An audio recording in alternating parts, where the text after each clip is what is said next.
Okay, this is probably the most requested video I've gotten in a long time. Originally didn't want to cover this, but I'm going to and give you my opinions here. I'll also share the article. So, to summarize, there is a massive controversy in regards to White Stadium, okay?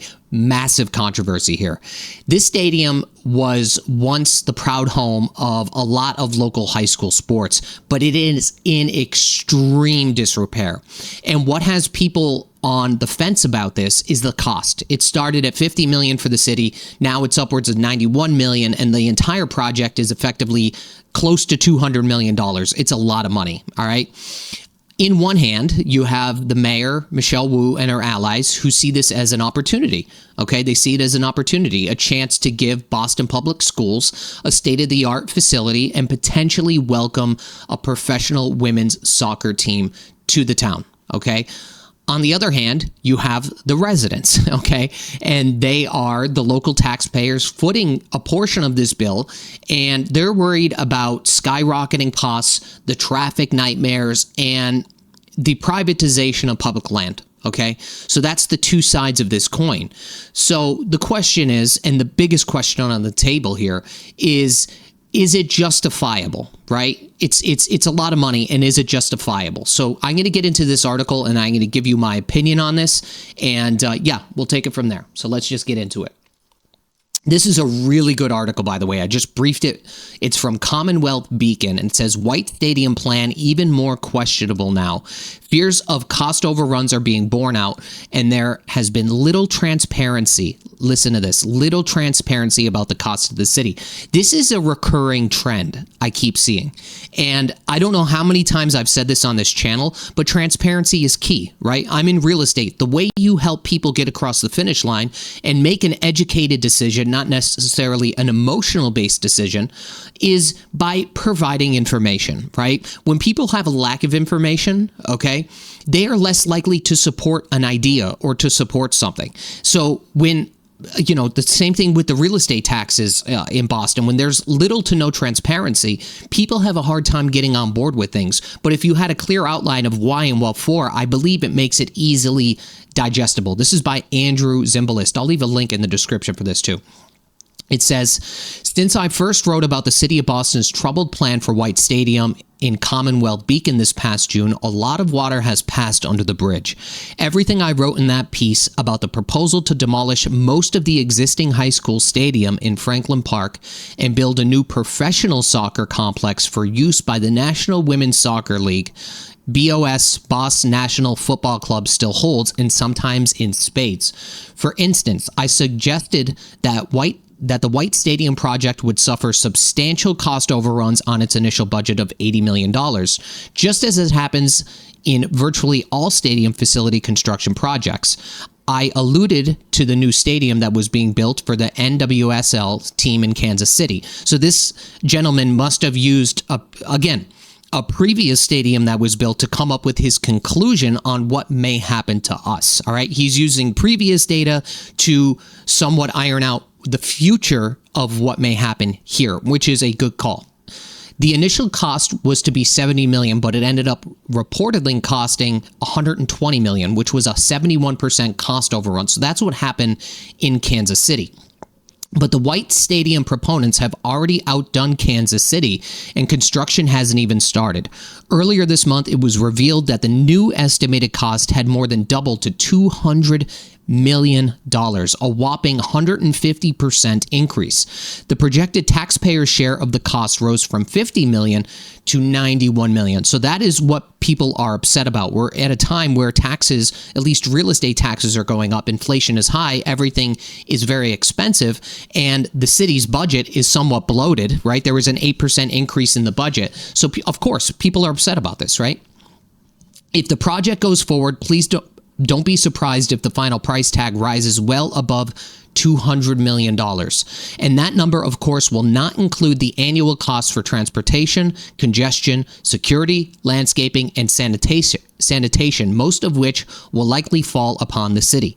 or the environmental and psychic costs from cutting down 145 mature trees and converting acres of public parkland into a private commercial venture. Stunningly, Mayor Wu, a major cheerleader for the project, has dug her heels, and then he says, perhaps in quicksand.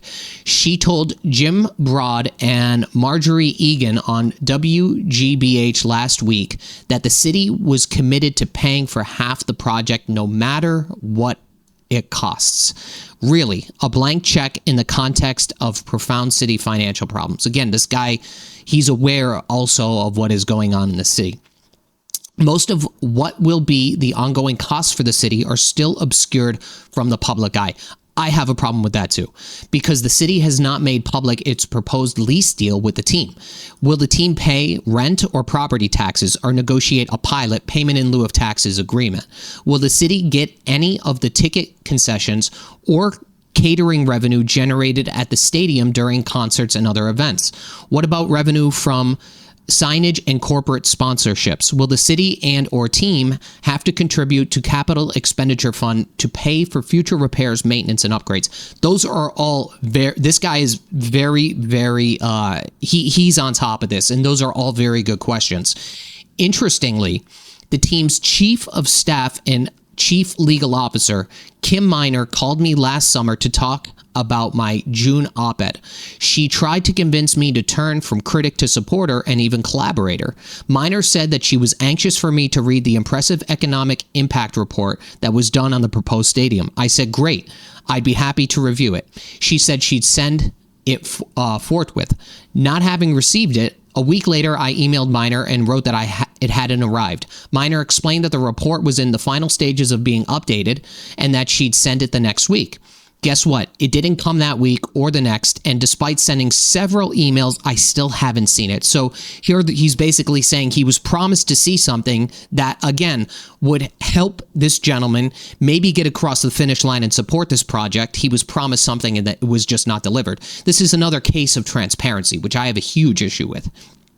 This is a symptomatic of a project that appears to be plunging forward to meet the NWSL Spring 2026 deadline for Boss Nation to begin holding games despite a continued lack of publicly available details. No lease, no shared use agreement, no construction cost breakdown, no transportation plan, no real alternative assessment, etc., etc. Okay? Yet there is a larger issue. For those like myself who are passionate about women's soccer and women's sports in general, it is puzzling to ponder the limitations of Boss National's plan. I don't know if that's how it's pronounced, by the way, guys. I don't watch that much soccer. I watch basketball and football. I'm hoping I'm pronouncing this correctly. According to the latest version of the proposal, the new stadium will have 11,000 seats, including temporary game day seats. That would make it the second smallest facility among the NWSL's 14 teams. The NWSL has only 2 other stadiums with fewer than 20,000 seats. The median seating capacity of today's NWSL stadiums is 21,100, and the mean capacity is 24,170.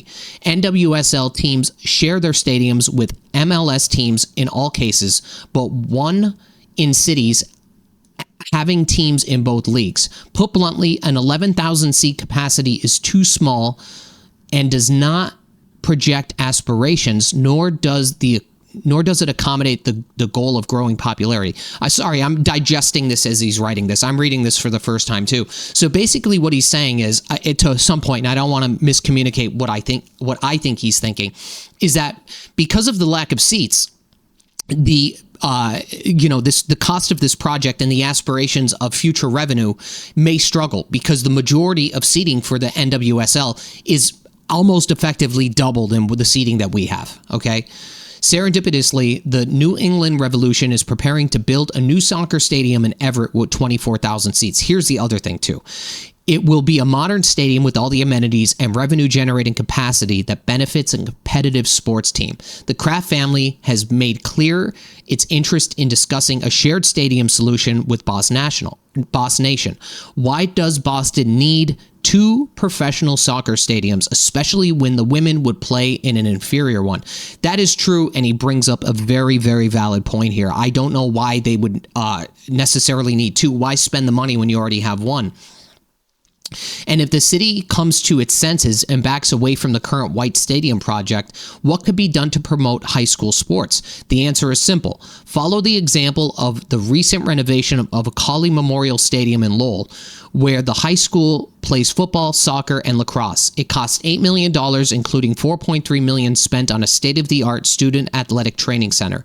The current White Stadium plan will not even allow for regular season high school football to be played, as the NWSL won't allow football cleats on its field during the overlapping soccer and football seasons. That seems crazy to me. The new high school field will allow for that and much more at a fraction of the price. Okay, so he's saying a new high school field. Yeah, so I don't know what I'm sure somebody knows more than me about this, but it seems that the high school won't even be able to use the field during the season or something like that. How about this? Boston deserves better. I feel like that's one of my quotes.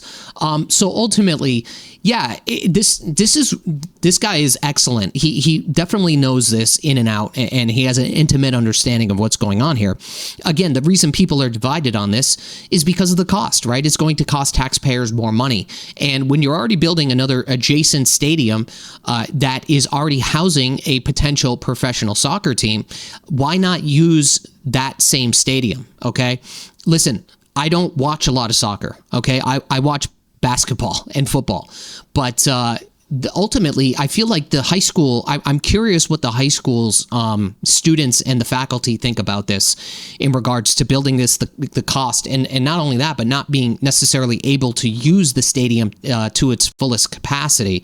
On top of that, it seems that this is half of the seating of other stadiums for the NWSL. So I would think that they would be able to get projections from previous stadiums that house that many people. Of course, sports teams, different stadiums generate different amounts of revenue, but I think the biggest issue here is the lack of transparency. And this is something that we talk about frequently on this channel.